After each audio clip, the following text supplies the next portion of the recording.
Hello and welcome to episode 3 of the hashtag Proud to be LBUSD podcast series, Leading Students Through Times of Crisis. I'm your host, Christopher J. Itzen, and for our third episode, I'm so pleased to introduce our guests. We are in person in our studio, but we are, of course, maintaining social distancing guidelines.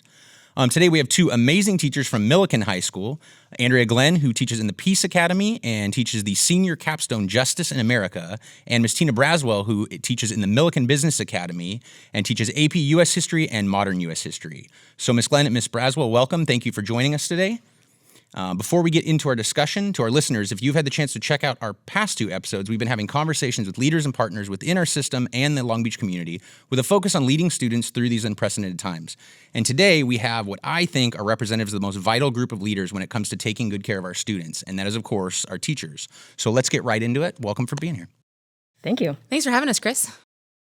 All right, so we're going to rewind and we're going to go back to last spring. So it's March 13th, right? The infamous day that we all remember now, Friday the 13th. PTSD. It was a Friday the 13th. It was a Friday the 13th.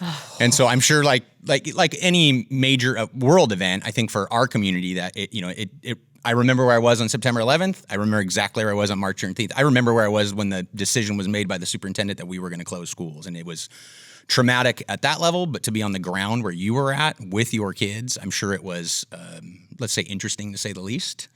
Yeah. So let's talk about that a little bit. Tell us about your story. I'll key up a few questions and you kind of take it where you want to go. What was going through your head?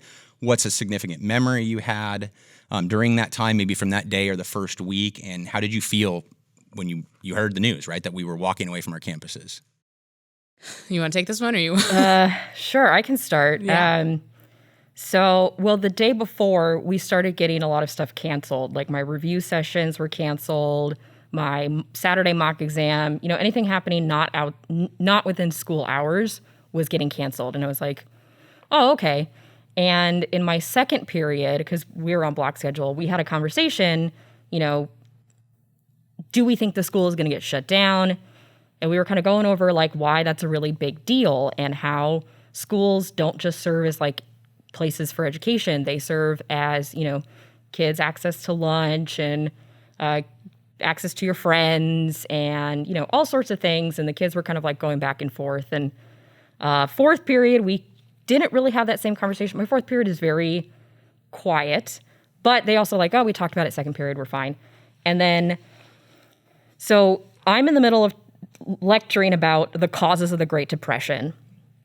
And a girl who normally does not speak up in class at all, she raises her hand, and I was like, oh my gosh, this is exciting. She's going to give me something like profound. She's going to ask me a question. I was so excited. And she's like, Miss Braswell, we're shutting down. And honestly, I started freaking out. If I'm going to be honest, I was not super happy that there was a press release and that I had to find out from students as opposed to, being told first, either through like an email or an announcement. And then it just kind of got a little chaotic. And I remember my conference period, I had some girls in there who were freaking out. What are we going to do? The musical's canceled. They were like sitting in my classroom. They started to sing because they were like, they kind of knew that we weren't going to come back. Yeah, it was very chaotic, and a lot of it was me trying to set up, okay, here's what we can possibly do. I told them to get out their phones and make sure that they were already in my Remind Remind app, and that they follow me on Instagram. Like, I got so many new Instagram followers that day.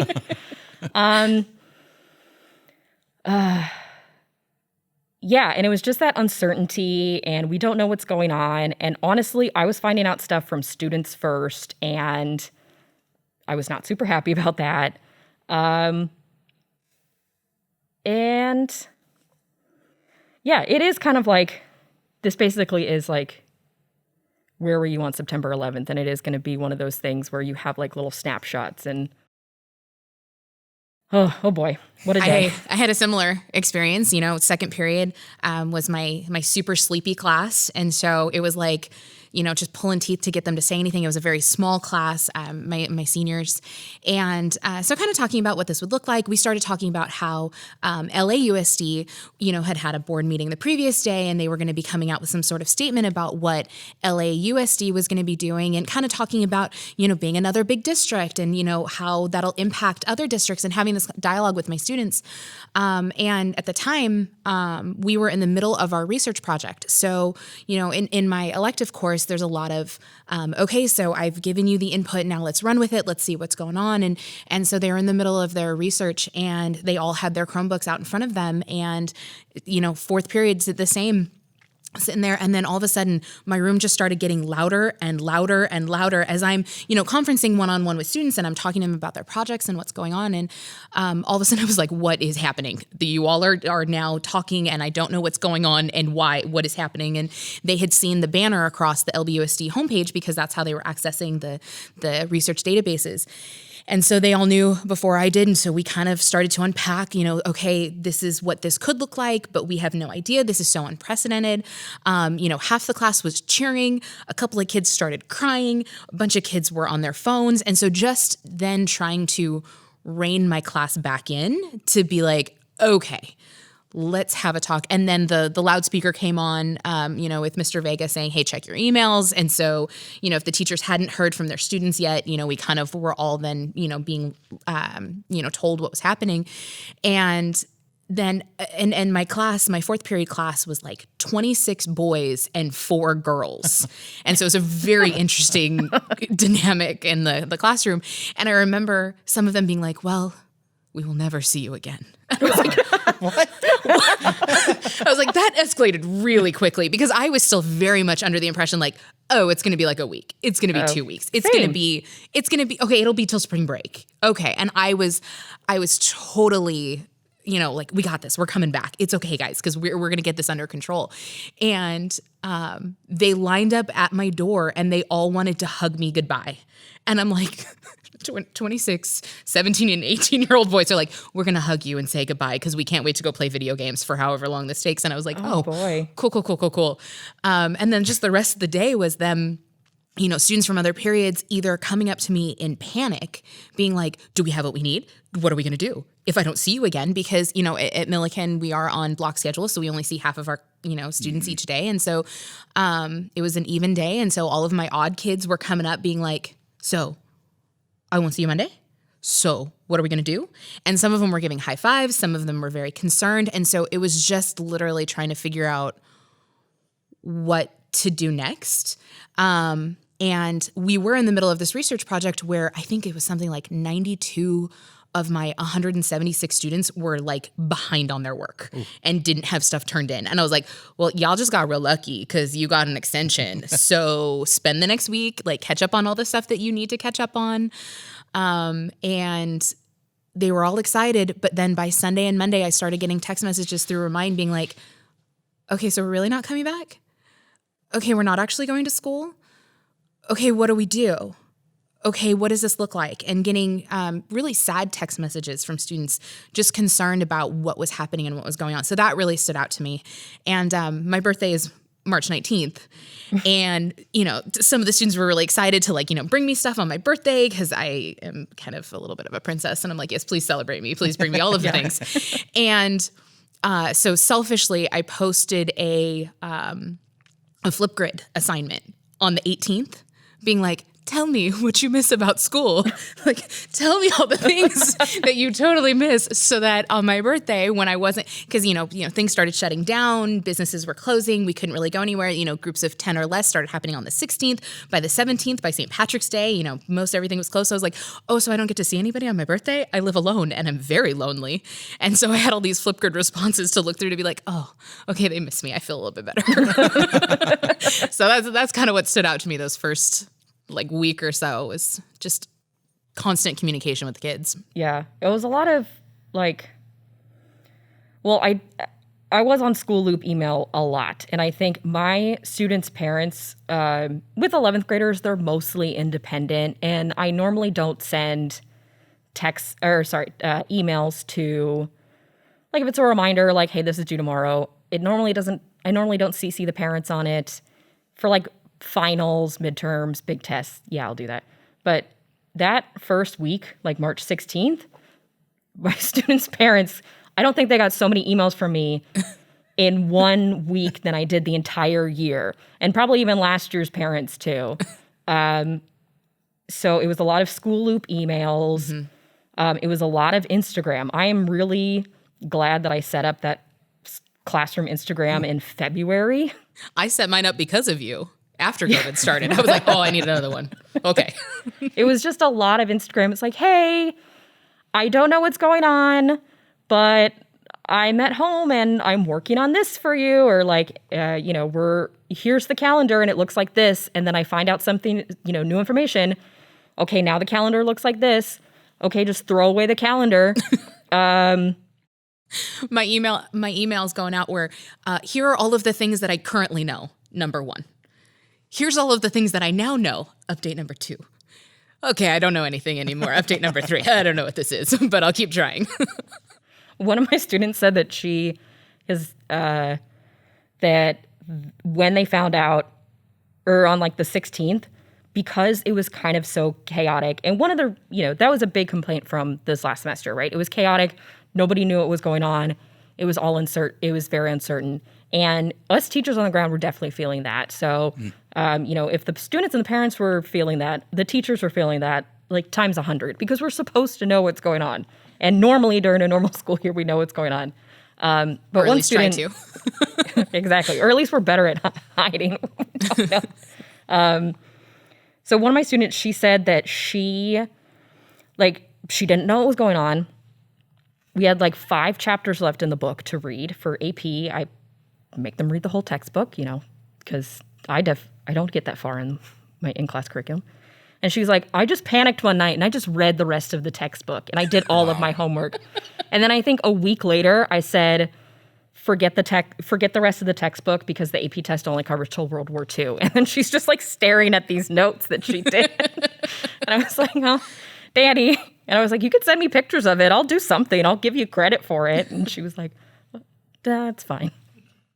And I think that's, you said the word uncertainty. And I think that's, there's all the ways we're coping with 2020, right? The dumpster fire that is 2020 in so many ways before COVID. I mean, it's just been one thing after another. And I know, personally, I got tons of stories of stuff that happened in 2020 where I'm like, what is happening this year? And I think everybody can relate to that. But uncertainty, I think it's just carried. We went from this mass confusion and on every level, I think from the leadership level, down to administrators, down to teachers, to students, to families, everything happened so fast that no one knew what to do. It was like, where are we going? And I think the fear, and you said it best, is that as the teacher, you have these deep relationships with your students. You're on the ground. You are with them every single day. So you're supposed to be that custodian of knowledge, that caretaker, and you're sitting there going, we're just as much in shock as you are.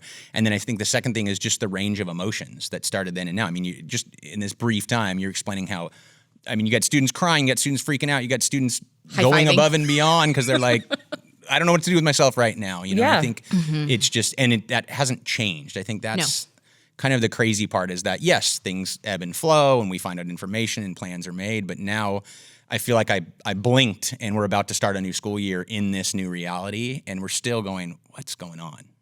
Yeah. So let's shift. So we're going to talk about kids a little bit, but really the purpose of this, we've spoken with city government and board members and the superintendent and different people about their perspectives and where they were at and where they're at now going through this.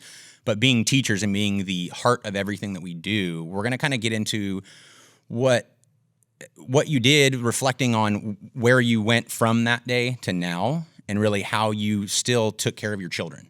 That's really what we're here to do and the heart of what we do. And so let's shift to instruction a little bit and talk about what and feel free to be as honest as possible, right? We really want this to be a conversation that I know every teacher can relate to that's in our system.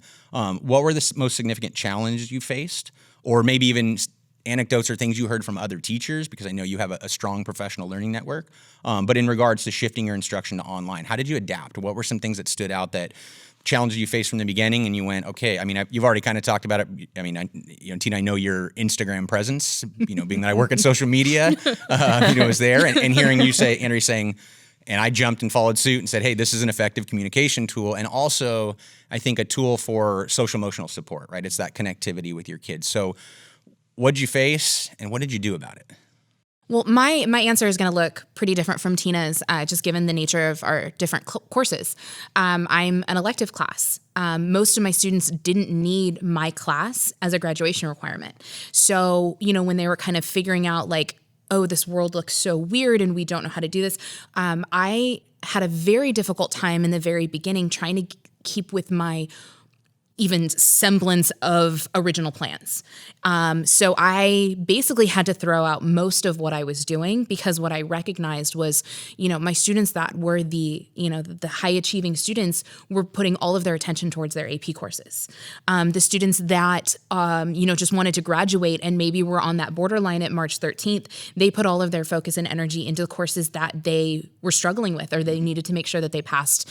And so I reached out to my partner teacher, Amanda Frost, who teaches government and economics for my kids, and kind of was just like, okay, so let's go through. We would have 2 to 3 hour phone conversations a week, just going through every single one of the kids that we had, being like, okay, what have you heard about this kid? What's going on with this kid? How are they doing with this class? What's going on? What have we heard? Okay, I talked to the English teacher. Okay, I talked to the math teacher. I talked to this teacher just to figure out where they were. And I quickly learned that my elective course no longer really needed to be about what I was originally teaching, the content, but it needed to be a place for social emotional learning and for checking in with them and giving them that time and space to kind of, check in with each other and, find supports within each other and with me. And so while I would still post the learning opportunities for students who were craving something more to do, C-SPAN Classroom was coming out with a lot of really cool lessons that were like, coronavirus and the economy. And I was like, that's perfect for my seniors who are, taking GovEcon as well. And it, still kind of ties into my curriculum or my overall idea of, what do we do about this? And so I was kind of pushing some of that out. And my Zooms turned into, okay, who of you did this assignment that I pushed out as a learning opportunity? 2 of you? Great. Summarize it. What'd you hear? What'd you get from this? To have maybe, a 15, 20-minute conversation. So even if students didn't do the reading or the questions, they kind of, could be a part of that conversation because they had seen the news or they had seen, different updates from, whatever source they get their information from and kind of being able to work through that. And then the remainder of our Zooms was, okay, what do you need? Who's in what classes, find each other, share numbers, share emails, figure out how to work through this stuff. And then, there was, always a couple of kids who at the end were like, Miss Glenn, can you hang on for an extra minute? And talking to them through, unfortunately, one of my students, her parents both lost their jobs at the start of COVID. And she had a part-time minimum wage job, and she was really the only source of income for her family aside from, unemployment and that. And so she would still attend my Zooms from the back storeroom of her job. And, she's like, oh, hold on a sec. I have to help a customer. And she'd run and go help a customer, and then she'd run back. And it just, some of the things that our students were dealing with was so far and outside of anything that we could possibly imagine. And so it was, okay, my content is not really the most important. I stand behind my class. I love my course. I think it's a really great class for students, to take. And we have a lot of really great conversations. But, in the midst of this pandemic that is so unprecedented for, our society and how to deal with it, it was, okay, this class now needs to be what you need it to be. It needs to be this, opportunity to come and talk to each other, or talk to me and relate, because I wasn't a graduation requirement. I'm not an AP that they were trying to get credits for college. I was, doing Zooms where they could share their screen with me so that I could help them figure out, okay, so your university sent you this email about whatever it is for the next year. Okay, let's figure out what this is. Let's figure out what this means and figure out how to move forward. So that was what a lot of my class ended up becoming.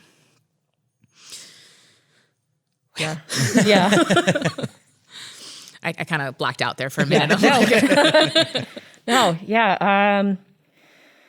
I've heard, different things, I guess now kind of like on the wider social media about different teachers with different experiences. And, as high school teachers, we're going to have a much different experience than middle school teachers, than elementary school teachers.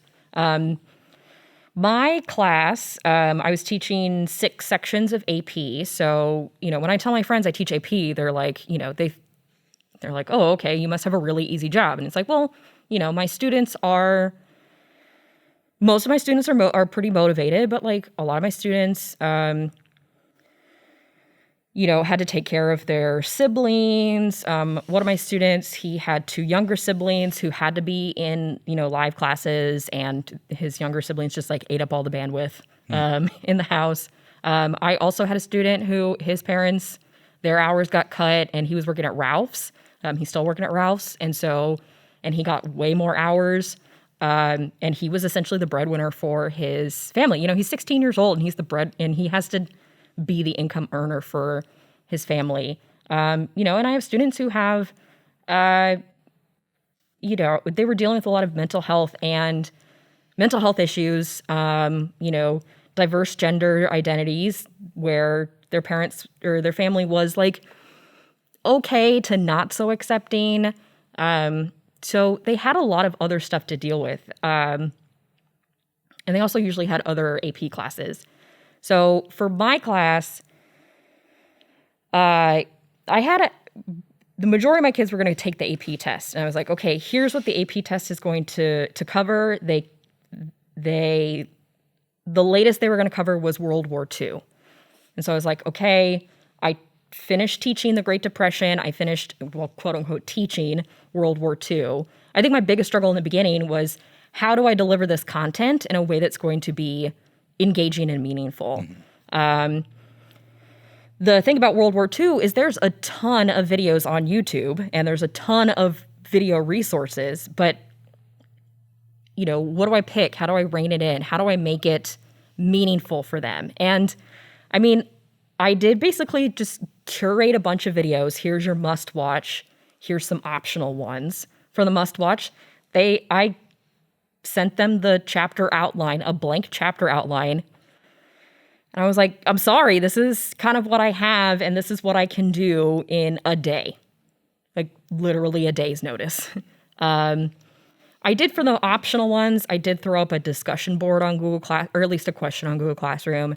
And some students took that opportunity, and they seemed to really enjoy the videos that the optional videos. But yeah, that was a big struggle in the beginning was, how do I actually teach online? And it kind of took me a while to figure out that, I can do direct instruction, but I can do that. They can do that on their own, and then I can focus on my live classes. I did adopt Zoom fairly early. One of my students' parents is a professor, so she got on a Zoom call with me, showed me the ropes. It was great.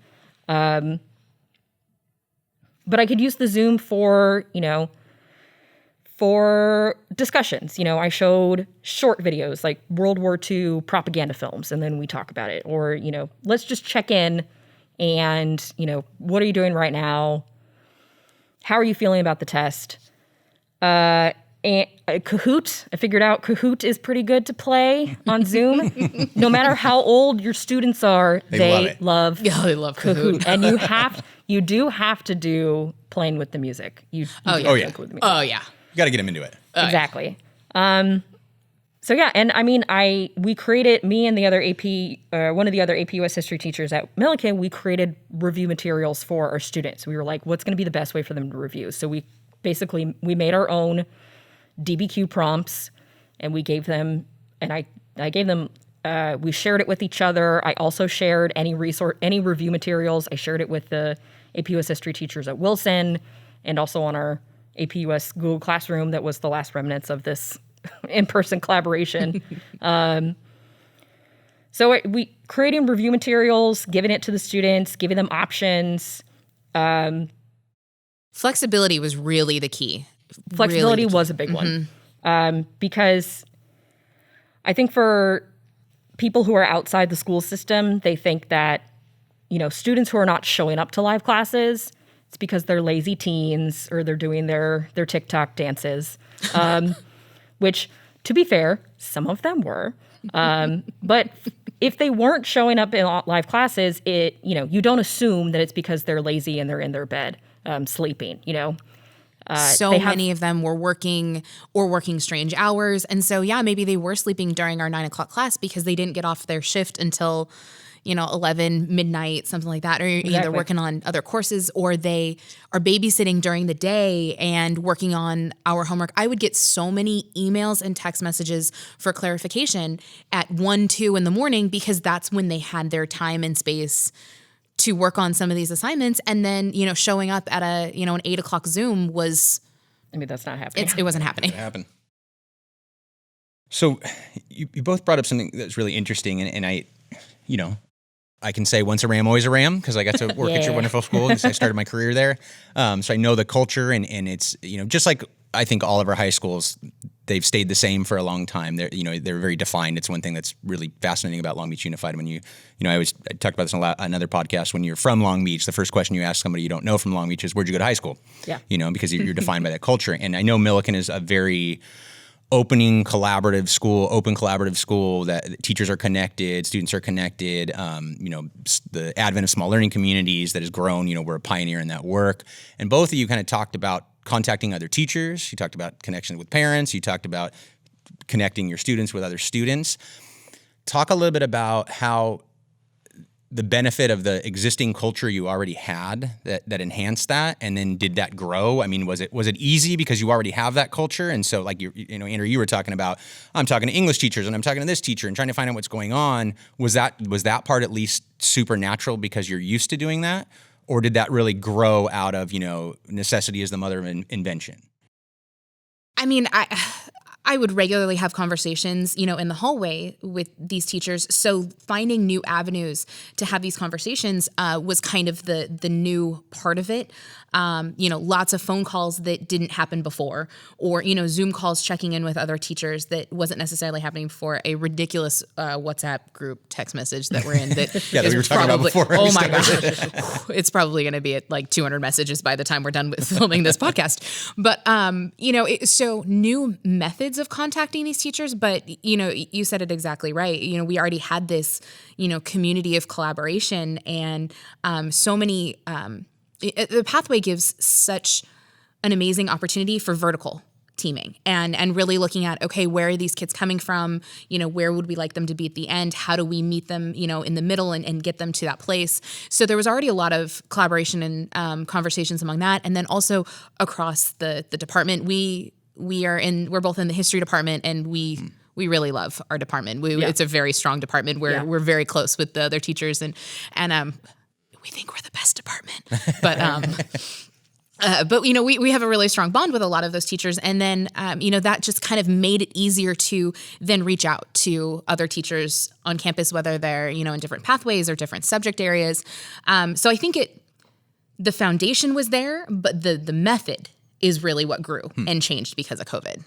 Yeah, we definitely need to, it was a lot of emailing other teachers. Have you checked in with this person? Have you checked in with that person? Our English language coordinator also sent out a Google form that's like, who are your English language students who have not shown up? And then they also helped to reach out to parents, reach out to those students.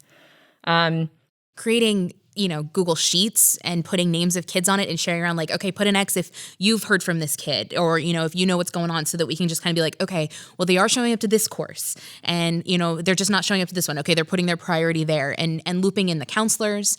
I worked a lot with, Lonnie De La Paz, the peace counselor. She and I were on the phone, at least a couple times a week, checking in with stuff like that. So it was.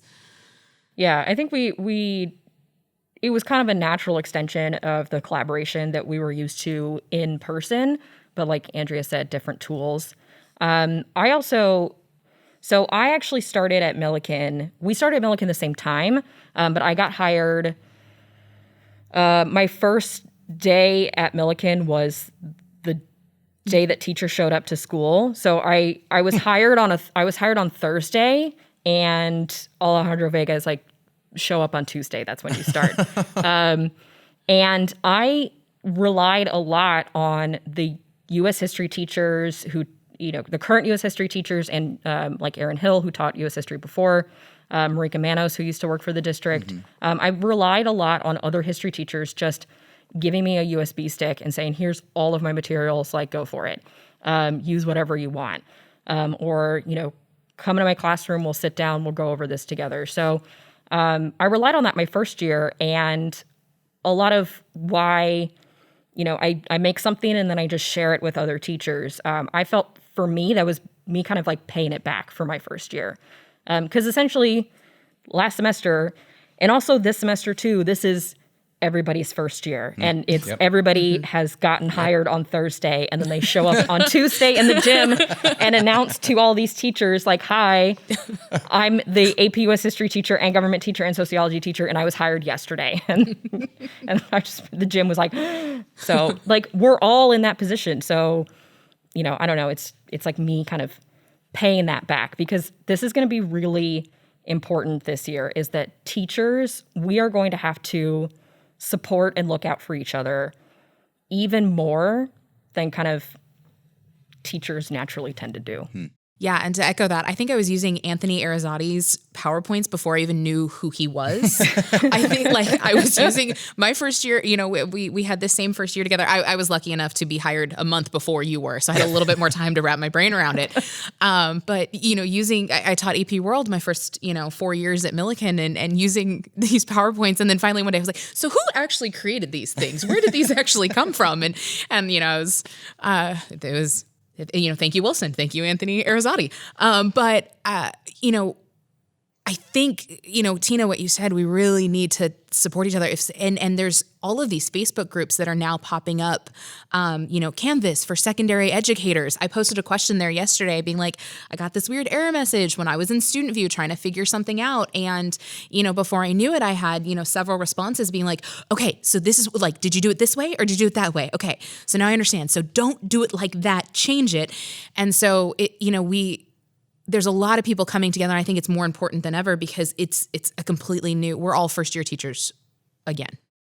And I think it's crazy because it's almost like you were first year teachers in the spring, and now you're first year teachers again, because this, and we're going to talk a little bit towards the end about that, that it's it's a new reality. I mean, things are constantly shifting. Nothing is staying stable. And I think that's the scary part. And it's fascinating to hear your perspectives on how you already had the relationships, the mode just changed, and the technology. And I always laugh because this is my second year of not having students at all. I always had at least one class, even when I was a teacher on special assignment.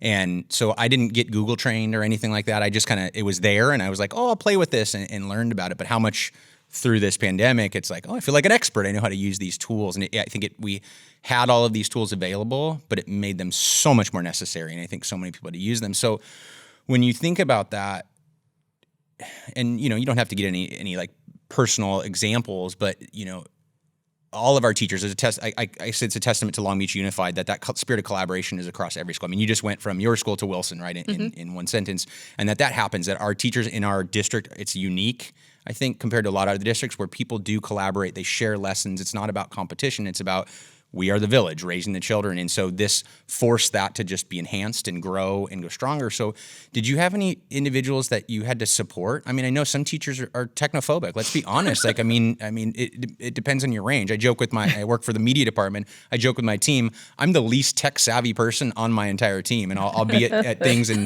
district people are like, hey, can you figure this out for me? And I'm like, let me go ask my engineer. I don't know how to do that, kind of thing. And so did you have any of your collaborators or your staff, that your colleagues that you worked with, that they just needed that extra support?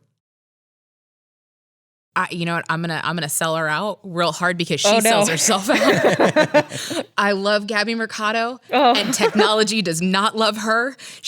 God love her. She tries so hard to figure out the different things, and she does it. She gets there. She does it, but she never is able to get it on the first try. And so, I'm Gabby, I love you. I'm sorry that I'm totally selling you out real hard and saying your name. But, she's just, one of the teachers. But there was that first week where we were like, okay, so how do we make this happen? If this is going to last for a while, there was a ton of teachers that we just set up Zooms between each other. And we're like, okay, well, let's take turns being the owner. Let's take turns being the student. And then, okay, let's compare Google Meet with Zoom. Okay, what are the benefits of this one? What are the benefits of that one? And once those of us that were a little, I'd like to consider myself a little bit more tech savvy than, the average teacher. I've been, kind of playing around with a lot of these toys for a while, but okay, so those of us that feel kind of comfortable, let's figure it out. And then let's teach that to those teachers that are a little more afraid of it. And so there was a lot of that, okay, FaceTime me. Megan Dixon was FaceTiming me this morning being like, okay, I'm looking at this Google Slides and I can't get the video to play. And we're like, okay, FaceTime me, let me see it. And so, a lot of that, and just working through how do we make this work? How do we help each other to make these tools work for us? Yeah, I don't think I had people ask me specifically. You asked me. I did. We did a practice. I did. Well, one student was having a lot of trouble with figuring out how to turn things in on Google Classroom. So I was like, can you please be my student so I can see this? That was the big thing about Google Classroom, is that I wanted to see the student view. And if I could see the student view, then I could screen record. I did get on Screencastify pretty quickly. And that was helpful. Great. They had they were giving Screencastify Premium for free for, teachers. We had a big Google Doc for the history department, and I was just like, every single opportunity, I'm really sorry, Screencastify, but I gave away your code to so many people. I gave away my code to the history department. I gave away my code to my best friend from college, who is a professor of anthropology at the University of Madison, Wisconsin. Milwaukee, Wisconsin. I gave away that code to so many people. So we did do that practice Zoom. It was really fun to be a fake student. She posted it for her kids, and I was like, so what is it? How does it work? It was a lot of fun. Yeah. So, I didn't have a ton of people ask me personally. But if you would like, I guess, social media lessons, I'm available. And we'll get to that. Don't worry. We are going to talk about it. I do social media for a living, so I have to ask you that question. I will also say my fiance has one of his college degrees is in computer science. And so lately he has been, now that he has promised that he is going to marry me, which was supposed to happen this summer, but it got canceled postponed for obvious reasons. He has a computer science degree, and so my family goes to him a lot. Like, I have this tech problem. Can you help me? The very first thing he does is he goes to Google. So, again, I guess we're kind of jumping ahead a little bit, but for anybody, teachers, students, big advice is don't assume people are tech savvy because they're young, because they have a degree in computer science. He knows how to code things, but does he know how to fix your iPhone? Google. And that's the thing. I think we already asked, I've been a classroom teacher. We already asked teachers to do the impossible, right? We can all share, all of our teachers across our system can share stories about not having enough resources, regardless of what district they're at or school, and the social emotion and needs of so many students. We talk about differentiation. When I was in college and we talked about differentiation, I felt like it was just about direct instruction and simple things. But when you really think what differentiation is, it's the whole child, the whole student, and everything they're going through. And so it's already this mountain to climb just to be in this profession and succeed, and then to have the world crash down on us and have to figure that out. And those varying levels of technology, because like you said, just because you're young doesn't mean you're an expert, or you might be an expert in one piece of technology, but not this. And it forced that. I think Zoom, I think of, he's not here anymore, so I can say it, but when the superintendent came to me and said, you're going to do all our board meetings in Zoom, and you're going to be the point person, go talk to the lawyers. And I was like, what's Zoom? Okay. And I'm going, and okay. We did the same thing where I had, even my wife, I'm like, go in the other room, get on a Zoom, and let's figure this out together stuff. And that, that's a necessity. And so it's always just, it's wonderful to hear just another example of our teachers collaborate and connect and have to build bridges and connect with each other and support each other, or we are not going to be able to support our kids. It's just not going to happen. You don't work in isolation. And even that, Tina, what you're talking about, you may not have any concrete examples, but both of you, just in this conversation, how much you've collaborated, and when you've needed support, you've reached out. I think that's just powerful, and that's the resiliency of our teachers, that they are going through hell and they're still moving forward and still trying to figure out how to do this, because we do this because we love teaching kids, right? That's what we're here for. So speaking of that, let's talk about, just because it's fun, and it was one of the reasons why I asked you both to be on here, and especially you, Tina, because I spend my world in social media, and I've seen every one of your videos talking to your kids, This is all just a ruse. This was all just a way for me to practice my true calling, which is apparently being a social media influencer. An influencer on social media. Your exactly. Insta takeover changed lives. Well, and it's funny because we did a couple videos that I reached out to a bunch of teachers. I think you're in one of them, Andrea, where I asked you to give messages to your students. And Tina, I saw you do that like 20 more times after we did these kind of formalized videos where you were just checking in with your kids. And, everybody has their opinions on social media, but realizing our kids live in that culture, in that world. They're part of that universe. And so it's easy for us to think, well, I can communicate through Zoom or I can communicate through these other modes. But that's an area where they feel comfortable and safe. That's where they spend half their night not sleeping and being on there. And where I spend half my night not sleeping. I had the weirdest experience when we were doing for our graduation campaign for the virtual graduation, which was not exactly the funnest time because people were hurt and upset, and I totally understand that. And we kind of ripped away this future of these seniors and couldn't do anything about it. And I posted something for the seniors really late at night. Like it must have been almost 1 o'clock in the morning. I was like, I'm going to drop this post. Hopefully the algorithm will pick it up. It'll stay on. I'll put it in stories. And it got like 200 likes within a half hour. And I'm like, it's 1 o'clock in the morning. And it was all students, because that's how they're coping and connecting. So let's talk social media. I've already kind of previewed it a little bit, but what was the impact of using that? How did you grow in that technology? Just what are your experiences in doing your job, doing it well, and connecting with kids through those alternate platforms? I'd never done a story before your wife made me. That was totally your wife that made me do it. She's like, hey, do this. And I was trying to watch some of Tina's before. And so then I'll let you talk about all yours. But oh my gosh, Andrea Itzen, she made me do ridiculous things, but it was fun. Social media is a fascinating world. I guess I've been, as a substitute teacher, you don't do any prep and you don't do any kind of that stuff. So that was like my year and a half substitute teaching was a lot of me kind of exploring like the world of education social media. And then also kind of the just basically how social media was, I guess, like people were integrating themselves into social media and kind of the blurring between the online and the real world. I went to high school in the early 2000s, and there was still kind of this sense that, you are, when you go online, like you go on MySpace. We're the same age. I'm also that one. I'm with you on that one. So you go online, you go on MySpace, but you have to go to your computer, you have to go to your laptop, and you have to sit down. Now students, your social media life, you carry it around in your pocket. And even before kind of the proliferation, even before this year, young people like our age and younger were getting their news from social media. So I was also I was just like exploring this world of how are students learning about the world? They're learning about the world and they're learning news from Instagram, from Twitter. The children are not on Facebook anymore. Facebook is for it's for us old people at this point. And they are also, and some of their news is also getting from TikTok. TikTok is the last social media platform that I will not venture to. It might get banned anyway. So my friends and I were talking about this. We were like, it's like the question that my friend asked is like, can you legally be over the age of 23 and have a TikTok?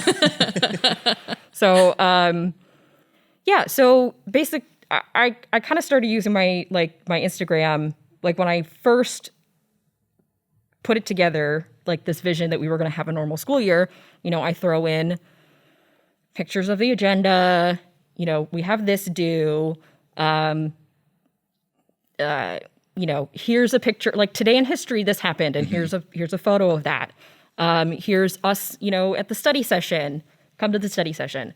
And also kind of modeling like good social media behavior, and that's something that I'm also going to kind of cover a lot in my class this coming up year, how to be discerning when it comes to online information, looking, not just taking certain things that are posted at face value, learning how to like go learning lateral reading. So for those teachers who are interested, if you look at Stanford History Education Group, SHEG, they have curriculum on online reasoning. So helping students recognize, fake news essentially, and helping them recognize when something is, when there's like an added agenda, how to figure out like who created this post and what's their purpose, what's their agenda, which as history teachers, that's what we want them to do with for historical documents. So that's going to be my whole pitch this year. It's like what the historical documents, the way that we're reading historical documents in class is going to be the way that you should look at social media. So I'd already kind of like been wading into that world for a while. And then I finally just like put this thing on Instagram. And yeah, Instagram was a way for me to model like good social media behavior. And it was also just kind of peel the veil back a little bit on what I was doing and where I was at. I wasn't like, I don't know. I still like put on a little bit of makeup before I, got on camera. Okay, no, wait. You did the makeup tutorial. I did. That was on the ASB. That was on the Insta-Take on the ASB account. And I loved it. Also during substitute teaching, I really got into YouTube makeup tutorials because again, as a substitute teacher, you don't have to do any prep work. So you got time. Exactly. You're also paid like nothing, I will say. So yeah, it wasn't like a full, just like, here I am and like, here's what I look like when I wake up and like everything sucks right now. But it was more like, hey, here's my home office and here's where I am. We're going to do this today and it might not work out, but we're going to try it. Or, hey, this thing got canceled and so we're going to try our best. And so, I don't know. It was... Well, I just stared out the window and sang. I don't know. I think I was doing it wrong. I thought that was that was so funny. I thought that was so cute. But that's the one of the things, if you look at social media marketing research, one of the big things is video, right? Yeah. And you look at why Instagram stories, of course, and I'm not going to get into it for our listeners, but with how the algorithm works, you're going to get more impact using the stories. But it's because people want movement and they want to see things. And it's so much about, we send information home and it's a document. And of course you need that. You need those resources or you send a PDF or some kind of information. But when people see a face and they hear a voice and they connect with that more. In our last guest, we had several students from Jordan Wilson, I can't remember who else. From Millikin. Mm-hmm. Yeah, Millikin. April and Brown. They were talking, it was really interesting. They walked in the door because that was in the back end of the year and they were like, wow, it's weird to be around people. They had that and they're craving that. And it's crazy because we've talked about this younger generation that, they don't know how to interface and they don't want to connect and they live in the digital sphere, but how much that flipped on its head, where it was like, they're like, oh, I miss being around people. I miss having a face, and we can't. There's nothing we can do about that, right? We're still stuck in that reality, and who knows for how long. But having video at least allows us that human connection, that contact, where you at least feel real. And I thought, to your credit, Tina, there was some of those videos where you just were checking in or asking them how they were doing, or just kind of having a conversation. I think that's powerful. I think that's part of U6 and the district and all that. When we talk about what a teacher needs to do beyond just delivering instruction, you connected with your kids, and it's just powerful, and it'll be interesting to see the impact in the future because we're going to have to do this more, it's not, and what does it do after this? Because we're not going to go back to normal, things are going to, knock on whatever I need to do or pray and say we're getting back in the classroom as soon as possible. But even then, we've learned all these new technologies. We've been forced to connect with these things. And so now it's going to become part of our culture. Yeah. I know that there's so many teachers out there too that are apprehensive about sharing videos or inviting students, into, kind of their private life. And that was a real concern as well. Sure. I get it. You're opening up your computer and video chatting from your living room, and maybe you can mess around with the funky Zoom backgrounds, but you're still inviting students into that personal space. And I don't think it always has to be the super intense Zoom or cataloging your every move of a single day during the Instagram takeover. But I was checking in with a bunch of my students during the summer. So all of my seniors graduated, and I kind of sent out one final remind text message just being like, how you guys doing? what's up? And, and if you have a minute, chat with me. What helped you through this time? What helped you? Like, what are things that I can do moving into the fall? What was beneficial to you? And it wasn't necessarily, all the videos, the videos are helpful and it's engaging and it's fun. And, if teachers feel comfortable doing that, but it was really the kids just taking a minute to care. And it wasn't so much the mode that or the vehicle that we were using to check in, but just knowing that their teachers cared about them. That we're worried about, their best interests or their health or, school. Yes, absolutely. We're teachers, but all of the other things that come with it, just checking in with them. And the videos are flashy and fun and that's what they use and that's great. But just really just finding ways that you feel comfortable showing them that you care. Yeah.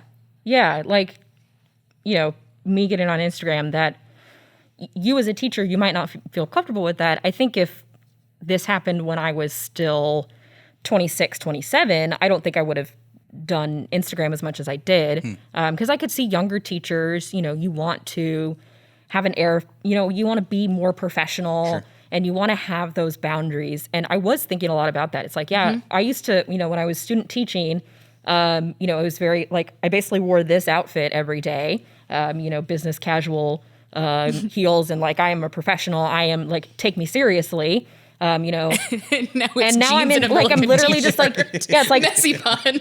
Yeah, here I am in my bathroom, like, broadcasting to 200, so hundreds of students, like, here I am going to start my day and, like, here's how I did my makeup. Like, I can understand, younger students who want to maintain those boundaries and want to be professional, or also older, teachers who, did I say younger students? You said students. It's okay. We know what you meant. You meant teachers. Yeah. I did this all the time in person in class, and I'm like, kids, you get it. You get it. You know what I'm saying. You understand. And also older teachers, again, if you're not, like, if that's not your thing, if that's not your platform, like, you don't have to do the, hello, fellow kids. Like, how are you, what's the tea? Like, this whole, like, you don't have to put on this fake thing. Like, I'm cool, I'm young, I'm hip, But like what Andrea said, like, how do you show them that you care? Yeah. And that's the most important thing. If the students don't feel like that you actually care about them, they disengage so quickly. Exactly.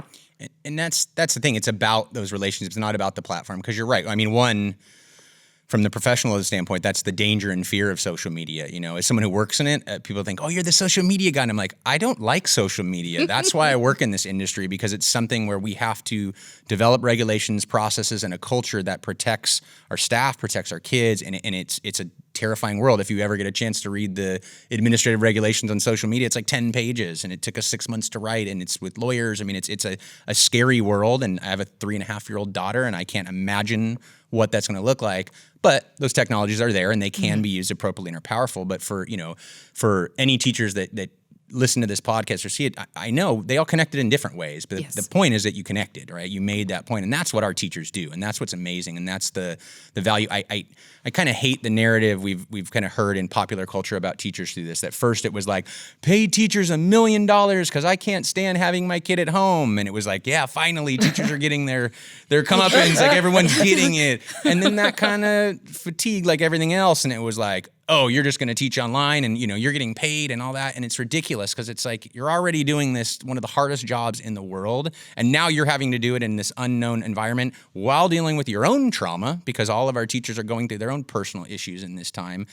And you're trying to find what's ways to connect. But the testament to our Long Beach teachers is that you keep pushing and you keep figuring it out and you try new things. And maybe whether it's an older teacher or just a teacher who's not in that world, that's okay. I get teachers in leadership who call me all the time and they go, I have to set up a Twitter because everyone has one. And I'm like, no, you don't. Like, you don't have to do that if you're not comfortable. Honestly, you don't. Twitter can be dicey, to say the least. Exactly, right? Or Facebook, or any of them at the end of the day. But it's about what did you do to intentionally adapt, innovate, and figure out how to connect with your kids. And for whatever happens in the news or in the media, really understand the real picture of what our thousands of teachers did to move mountains in this time and are gearing up to do it again and are still here. It's not like 70% of our teachers quit, and said, forget it, I can't do this. They said, no, I got into this because I care about children. I'm going to figure it out.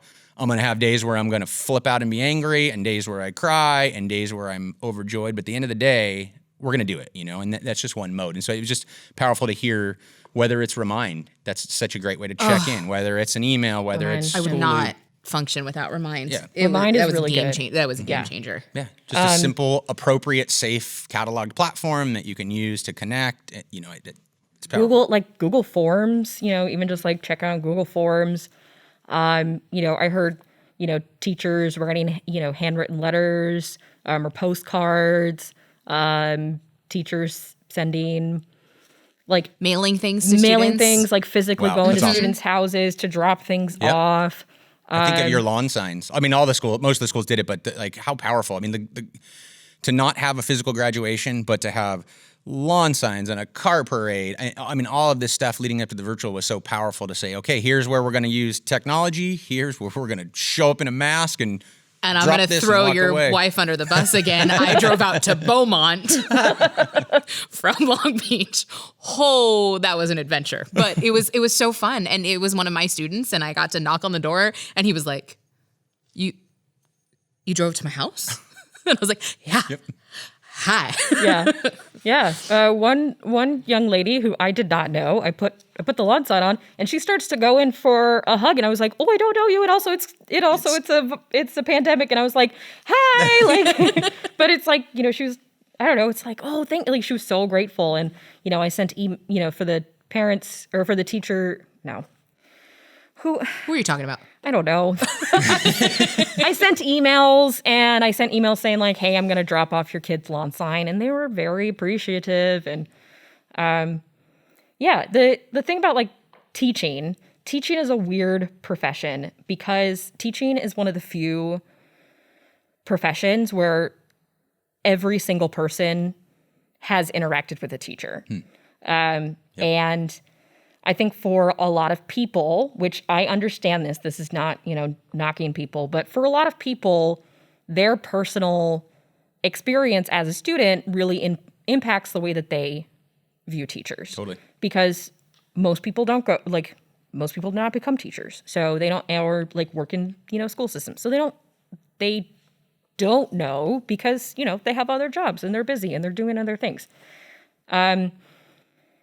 And there's sometimes, if a teacher is doing something that is not what your teacher did at that time, that can throw a lot of people off. So, and I think we're just kind of seeing this on a very massive scale because everybody is at home. So even if you didn't, everything's under a microscope. Exactly. Everybody's under a microscope. Even if you didn't, you send your kid to elementary school and maybe they're doing elementary school kids are doing some really cool stuff. I would sub elementary every once in a while.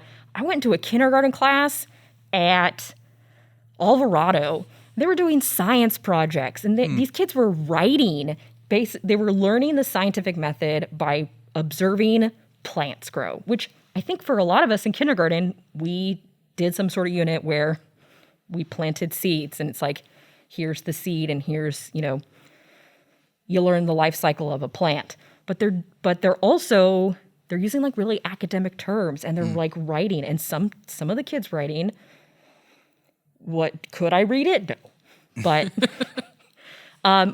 it was just so cool, and they were outside, and I was watching them do this. It was a co-teaching thing, so I also there was another adult in the room, so it wasn't just me, just like, wow, look at you. I should be teaching. But, elementary school kids are doing, things that are different than what their parents were doing, what I was doing in elementary school. And, you could send your kid and you kind of have an idea of what they're doing, but it's you're not following your kid to school every day. Basically, with this pandemic, parents are following their kids to school every day. And it's, collectively we're trying to deal with, this is very different. so how do we adapt? And in the same day, getting one email that says, "Thank you for all of the emails. You gave us so much information." And then like 2 hours later, getting a different email from a different parent being like, "You're sending us too much stuff. Yep. Stop emailing us." And you're like, "I don't know what to do." The range of emotions are just, it's insane. I mean, across the board. And I couldn't don't make fault everybody anybody happy. for that. Yeah, but it's because it's everybody deals with trauma differently. And when I had Dr. Brown on our last episode, we were talking about the fact that for how many of our kids, and I want to say teachers and all of our staff, this is a human issue that we talk about, wow, this major pandemic and this is trauma. What about the people that were already going through trauma or their whole lives have been trauma? This is just one more layer on top of that. And that, I mean, if you've had nobody's had a perfect life, but if you've had, a strong family and you've had supports and, you're not living in poverty, and this hits, you're dealing with it in one way. But if this is this is just another thing that I'm dealing with, I mean, that just... And it broke my heart with the kids who, would share with us, being at school was the best part of my day because of all this trauma that I had going on before. And they were so sad and broken during, the spring, just saying like, God, I wish I could leave this house, or I wish I, had that outlet, or I wish I had, something more positive in my life. And that was heartbreaking. Yeah, it was very heartbreaking. And, we've talked a lot about like all these different students. We haven't even touched on students who have been directly impacted by COVID. At least one of my students lost a grandparent to COVID. And I had I had a set of twins, and neither of them had been showing up to class. And I emailed them, and then I also messaged the, one of the twins followed me on Instagram. So I messaged her and I was like, "Hey, what's up? How are you doing?"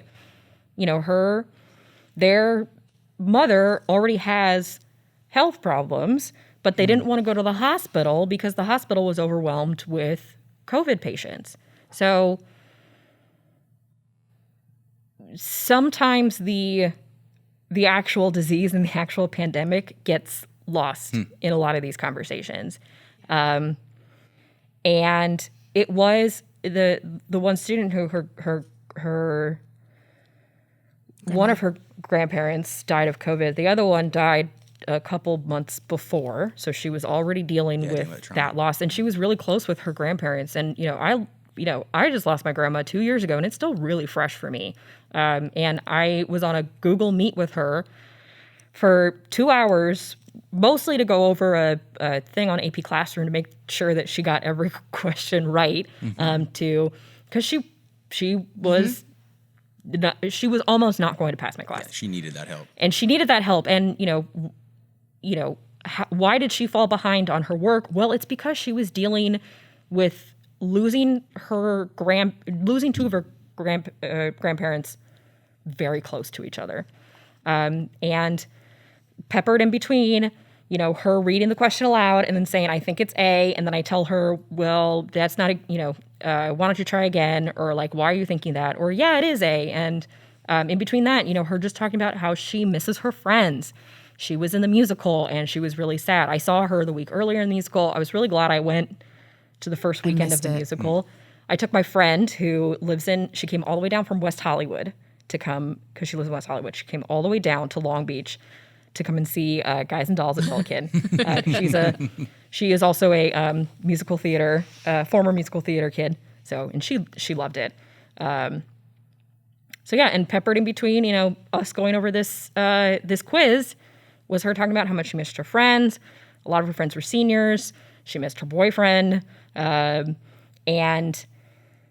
she was also really sad about her grandparents. And it was just, I don't know, I feel like a lot of teachers felt like this. You're separated.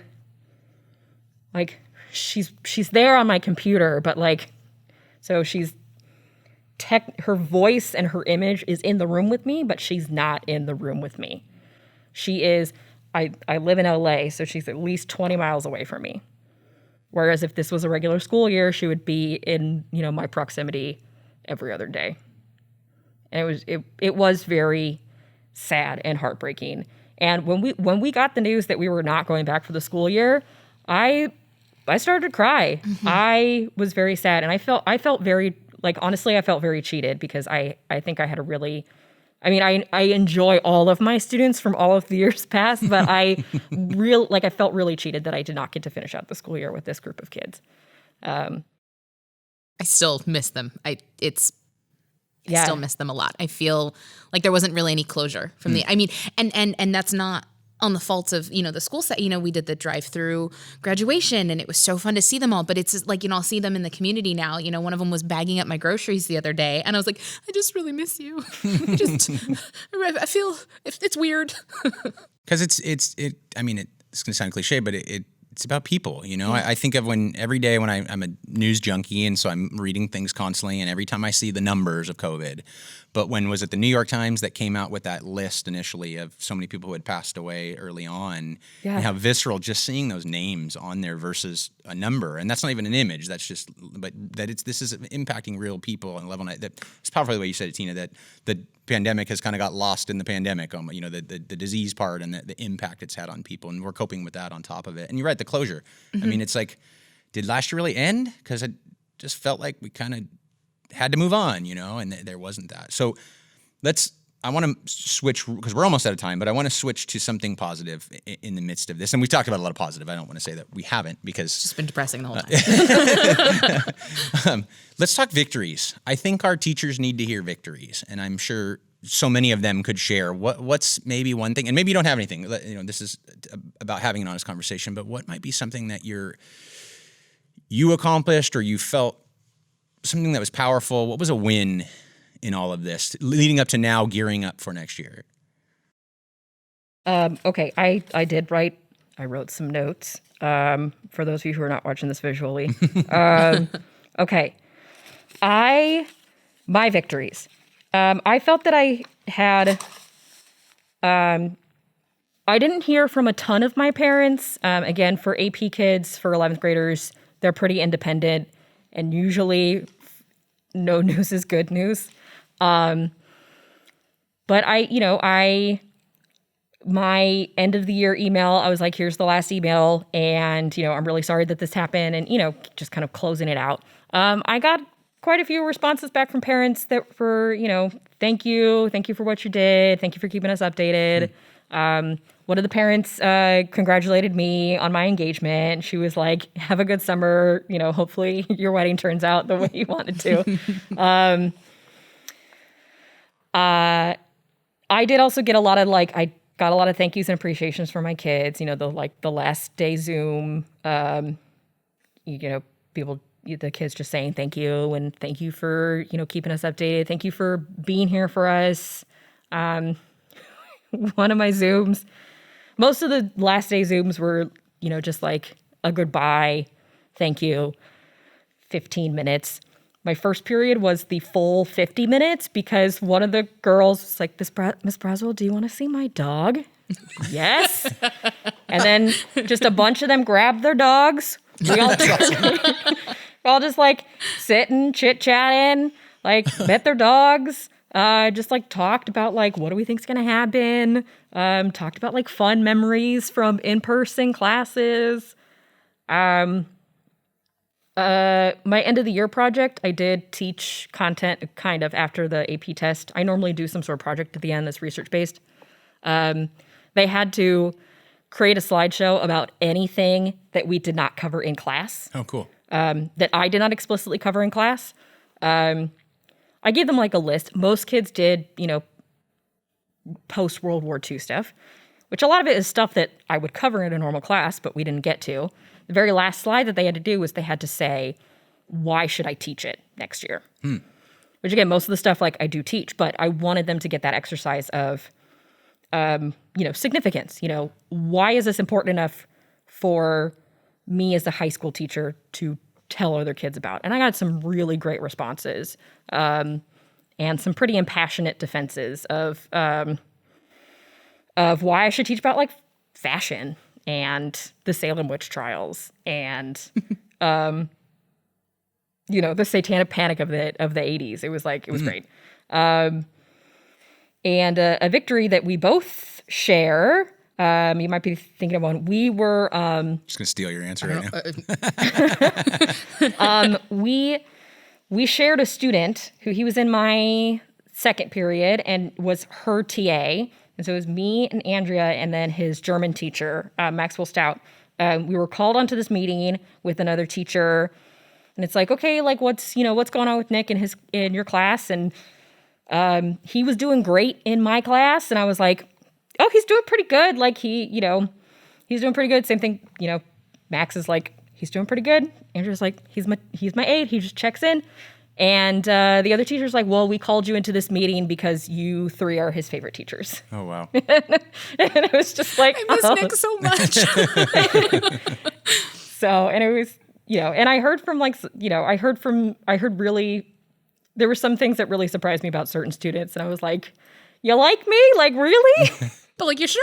But it was more just like, I don't know. Yeah, it broke my heart. I was like, oh, I just want to hug you, but that's not safe. Okay. No hugs. Okay, fine.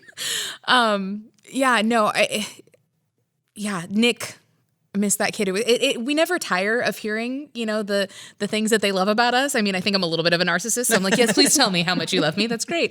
Getting all the emails and the texts and the Zooms, the thank yous and that.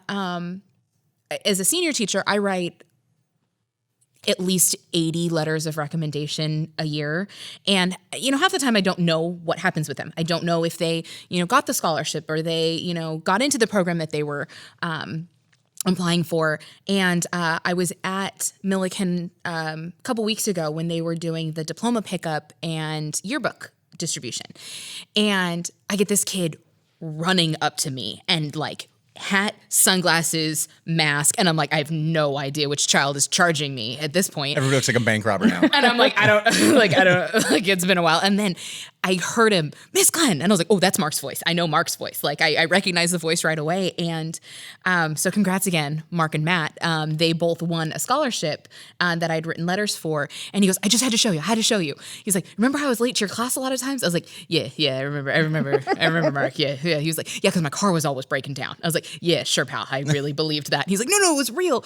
But, I won this, $1,000 scholarship and I bought this truck and I wanted to show you the truck that I bought. And he's like, so now I won't be late to classes. Sorry, I couldn't be on time for your class. But, and just so, just getting to share in some of that excitement with the kids, just really, that was a win. Just, getting to celebrate, Mark's win and buying the truck and paying back his brother and whatever else he was doing with the, the scholarship money. So it was a lot of fun. And it's amazing to hear that. And I knew both would have some great story to tell and stuff. And I'm sure every teacher in this district could echo that. And I think right now, because we're just constantly dealing with negativity, fear, trauma, pain, uncertainty, and all this stuff. But there are still great things happening. And our teachers you both kept doing what you're doing. It looked different. It didn't always feel like it was the best, but you kept moving. And I think there's so many of our teachers that can have those stories of, I still was able to connect with my kids. I mean, even for you to say that a kid is learning and growing and being successful through that, and to hear students were actively engaged and learning because they wanted to learn, and you had built enough of a relationship with them that they were willing to do that and activate that passion in them. That's powerful, right? Because we're not here to be punitive to get them to learn. It's not what's that old statement that was like, your class is your job and the teacher's your boss and your grade is your paycheck. Well, when you turn it into that transactional mode, it's not about learning anymore. It's not about this passion and hunger for becoming just a better person and growing and stuff. And so it's just so powerful to hear that. And I hope we can look for more ways to share the good that's happening right now. I mean, we have to deal with the bad. That's the reality, but that's really powerful. And so with that, because I don't want to take up too much of your time. I know you both have a whole lot coming up here and trainings and getting ready to get crazy. We won't get into all of that on this podcast. But I want to go through both questions, if you're okay, if you can humor me for a couple more minutes. Mm-hmm. But thank you.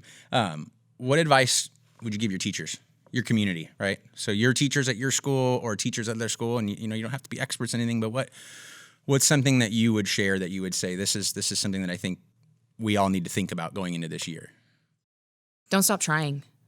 There's so many resources out there, and don't try them all at once. That's not my thing. Don't throw all of them out there. But try something, and if it doesn't work, throw it out, try the next thing. There's so many things happening out there. And one thing might work for one class that doesn't work for the next class, or the students are the variable. So try out one of these tools. Don't be afraid to try. And then also don't be afraid to call a colleague to be like, oh my God, I have no idea what I'm doing at this point. Please help me figure this out.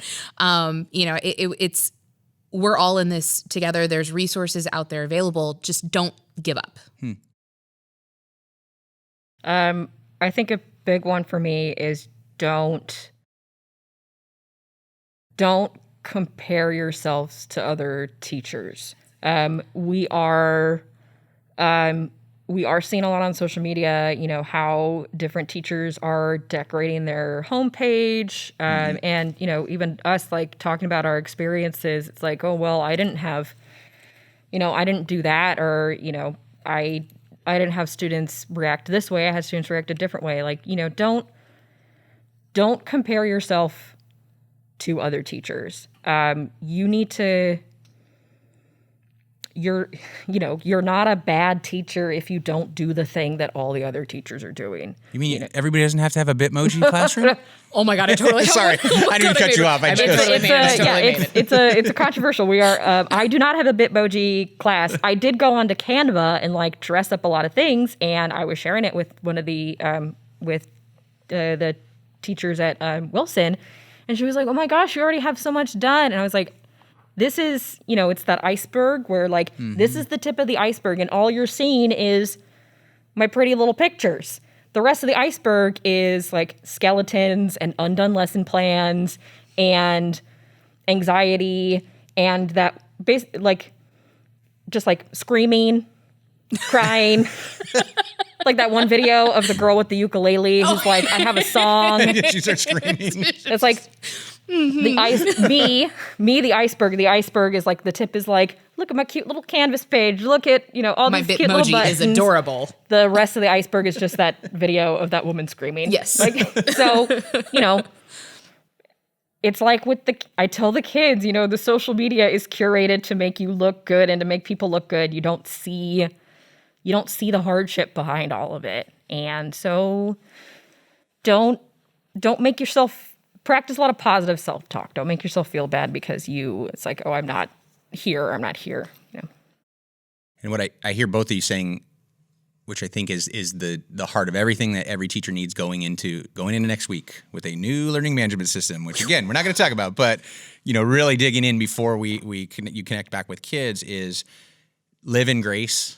We talk about giving grace to people, but live in that grace. I mean, we say positive self-talk of being okay with where you're at, but then we challenge our kids to be lifelong learners, right? That's our cliche term we use, and it's not a cliche. It's true. It's real.